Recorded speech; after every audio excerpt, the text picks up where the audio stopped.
সময়ের সাথে সাথে নিজেকে পরিবর্তন করতে হবে, না হলে সময় আপনাকে পরিবর্তন করে দিবে। তার কয়েকটা উদাহরণ হচ্ছে, নকিয়া কোম্পানি যখন বাজারে আসে অর্থাৎ 1990 সালের দিকে কি 95 সালের দিকে খুব জনপ্রিয় ছিল, কিন্তু নকিয়ার কয়েকটা নীতি ভুল ছিল। যেমন নকিয়া নিজেদের যে পলিসি, আমরা উইন্ডোজ সিস্টেম থেকে বের হবে না, অথচ বাজারে মানুষ খুব আপডেট চাচ্ছে যে আপডেট সিস্টেম আসুক।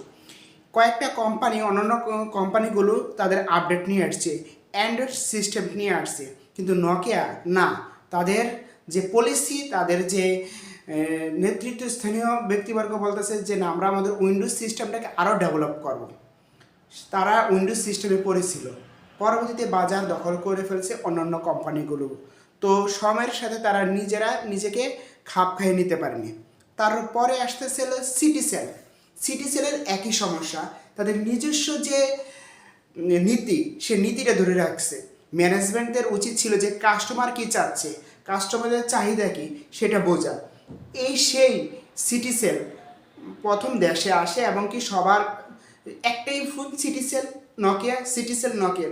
তো সিটিসেলের ভুলটা ছিল যে ওনাদের যে সিটিসেলে মোবাইলে ব্যবহার করা যাবে, অন্য কোনো মোবাইলে ব্যবহার করা যাবে না। আর সিটিসেলে আরেকটা ভুল ছিল যে সেই সিটিসেলে মোবাইলে অন্য কোনো সিম ইউজ করা যাবে না। তো সিটিসেলও ভুল, সিটিসেলের যে নীতি ছিল ভুল। আবার দেখা যাচ্ছে কোডাক কোম্পানি, সে কোডাক কোম্পানিরও নীতি কিছু ছিল ভুল। তারা যে গ্রাহক কী চাচ্ছে, অর্থাৎ সময়ের সাথে যে 90 সালের দিকে মানুষের যে চাহিদা ছিল, হয়তো 2001 সালে 3 সালে পরিবর্তন হয়েছে, 2010 সালেও পরিবর্তন হয়েছে না, তাদের যে নিজস্ব ফর্মালিটি, নিজস্ব মানে চিন্তাভাবনা, তাদের ওই চিন্তাভাবনার মধ্যে আবদ্ধ ছিল। 2010 সালে যখন মোবাইলে ক্যামেরা চলে আসলো এবং কি ডিজিটাল ক্যামেরা চলে আসলো, ডিএসএলআর চলে আসলো, তখন কোডাক আস্তে আস্তে হারিয়ে যাচ্ছে। গুগল সবাই পরিচিত, কিন্তু গুগল আসার আগে সার্চ ইঞ্জিন আরেকটা নাম ছিল ইয়াহু। সেই ইয়াহু সবাই ব্যবহার করতো। ইন্টারনেট যখন আসছে তখন ইয়াহু আসছে, কিন্তু এই ইয়াহু নিজেকে আপডেট করতে পারেনি। আপডেট না করার ফলে পরবর্তীতে গুগল সার্চ ইঞ্জিন চলে আসে 1998 সালের দিকে। তখন খুব আস্তে আস্তে আস্তে আস্তে তারা জনপ্রিয় হতে শুরু করলো, কিন্তু ইয়াহু নিজেকে আপডেট করতে পারতেছে না। পরবর্তীতে ছিটকে পড়ে গেল ইয়াহু, সামনের দিকে চলে গেল গুগল। তো এই সার্চ ইঞ্জিনের মতন আরেকটা প্ল্যাটফর্ম আছে সোশ্যাল মিডিয়া। সেই সোশ্যাল মিডিয়া ফেসবুকের প্রতিদ্বন্দ্বী ছিল মাই স্পিচ, অর্থাৎ মাই স্পিচে আপনি অডিও, ভিডিও, এই গানগুলো আপলোড করতে পারা যেত, কিন্তু তারা নিজেকে মানে আপডেট করেনি। অডিও ভিডিও আপলোড করা যেত, কিন্তু তারা নিজেদের বেশি একটা আপডেট করতো না, যে যেমন আছে তেমনই থাক, কোনো সমস্যা নেই। পরবর্তীতে 2004 সালে ফেসবুক চলে আসে। ফেসবুক মাই স্পেস থেকে আরও নিজে থেকে আপডেট করে নিয়ে আসে। মানুষ আস্তে আস্তে ফেসবুকের দিকে মুভ করা শুরু করলো, মাই স্পেস থেকে ফেসবুকে মুভ করা শুরু করলো। তখন ফেসবুক আস্তে আস্তে শেয়ার বাজার উপরের দিকে ওঠা শুরু করলো, আর শেয়ার বাজার অর্থাৎ মাই স্পেসের শেয়ার বাজার আস্তে আস্তে নিচের দিকে সদা ডাউন হচ্ছে, আর ফেসবুকের শেয়ার বাজার হাই হচ্ছে। এক সময় মাই স্পেস হারিয়ে গেল আর চলে আসলো ফেসবুক।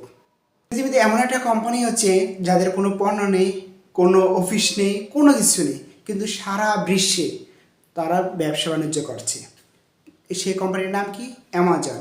তাদের নিজস্ব কোনো পণ্য নেই, নিজস্ব কোনো অফিস নেই, কোনো কিছু নেই, কিন্তু পৃথিবীতে অর্থাৎ আপনি যা কিছু অর্ডার দেন না কেন, ইলেকট্রিক পণ্য অথবা কনফেকশনারির জন্য পণ্য, যে কোনো পণ্য আপনি অর্ডার করবেন, সেই amazon.com, শুধু লিখবেন যে amazon.com, বাস ওখানে গিয়ে আপনি সব পেয়ে যাবেন।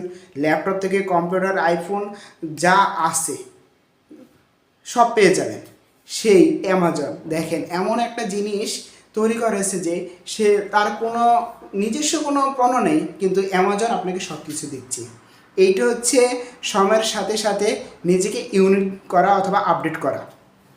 আরেকটা কোম্পানি আছে, তাদের কোনো নিজস্ব গাড়ি নেই। কীভাবে? নিজস্ব কোনো গাড়ি নেই বা নিজস্ব কোনো গ্যারেজ নেই, কোনো কিচ্ছু নেই, শুধুমাত্র একটা সফটওয়্যারের মাধ্যমে সারা বিশ্বের বেশিরভাগ ট্যাক্সি তারা নিয়ন্ত্রণ করে। তারা এমনভাবে নিয়ন্ত্রণ করে, তারা গাড়ির মালিকের পক্ষ থেকে কিছু নেয় এবং কাস্টমারের কাছ থেকে নেয়, এবং কি দুই পক্ষ থেকে কিছু মাত্র বকশিস পেয়ে থাকে, কিছু মাত্র কমিশন পেয়ে থাকে। উবার হচ্ছে এমন একটা জিনিস, সেটা হচ্ছে উবার। অর্থাৎ উবারে ঢুকবেন, ঢুকে আপনি শুধু বলবেন যে আমি অমুক জায়গায় যাব, তো অমুক জায়গায় যাব, বাস উবারের গাড়ি চলে আসবে। এবং কি গাড়ি অর্থাৎ গাড়ি থেকে কিছু পার্সেন্টেজ পাবে, কাস্টমার থেকে কিছু পার্সেন্টেজ পাবে, সেইটা হচ্ছে উবার। নিজস্ব কোনো গাড়ি নেই, অথচ সারা বিশ্বে ব্যবসা বাণিজ্য চালিয়ে যাচ্ছে। আরেকটা হচ্ছে Booking.com। আপনি সিলেট যাবেন অথবা শ্রীলঙ্কা যাবেন, মালদ্বীপ যাবেন, যেখানে যান না কেন আপনার রুম দরকার, হ্যাঁ, সেই রুম আপনি কোথায় পাবেন?